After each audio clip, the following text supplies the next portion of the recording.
Good evening guys. संध्याकाळचे 6:15 वाजले आहे.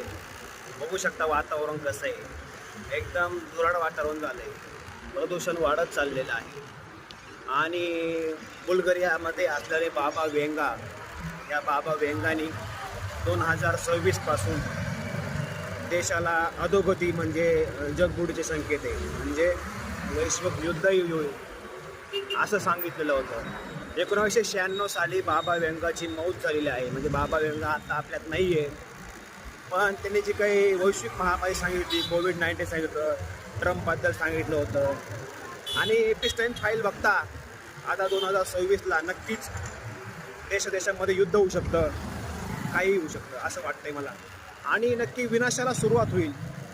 घोर कलयुग तयार झालं आहे. माणूसच माणसाला खायला लागला आहे. एपिस्टाईन फाईल बघता आपल्याला समजलेलं आहे. एपिस्टाईन फाईलमध्ये कसं बारकाल्या मुली व रेप करून ते लोक खात होते.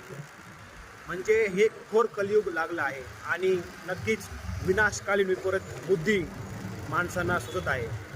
त्यामुळे चिंताजनक परिस्थिती होत आहे. चांगली गोष्ट आहे, आपल्या पिढीला ह्या गोष्टी बघण्यास मिळत आहे. आणि बघूया आता पुढं काय काय अपडेट होती. पण नक्कीच तुम्ही सर्च करा. बाबा वेंगाने 2026 साली सांगितलं होतं की जगबुडीला सुरुवात होणार आहे. माणसाचं चांगलपण दिसणार नाही आणि लोकसंख्या वाढणार आहे.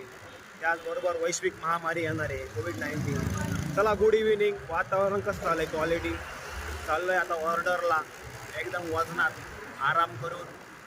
आणि बघूया आता बाकीच्या ब्लॉगमध्ये मी तुम्हाला अपडेट देतोच आहे, काय काय होतं आहे, काय काय नाही. अमूल दूधमध्ये भेसळ सापडली आहेत. म्हणजे अगदी आपण ज्या बॅक्टेरियात संडासमध्ये जे बॅक्टेरिया असतात त्या बॅक्टेरिया अमूल दुधामध्ये सापडले आहे. त्यामुळे आपण कोणतं दूध खातो याच्याकडे पण लक्ष द्या. गुड इव्हिनिंग गाईज, काळजी घ्या.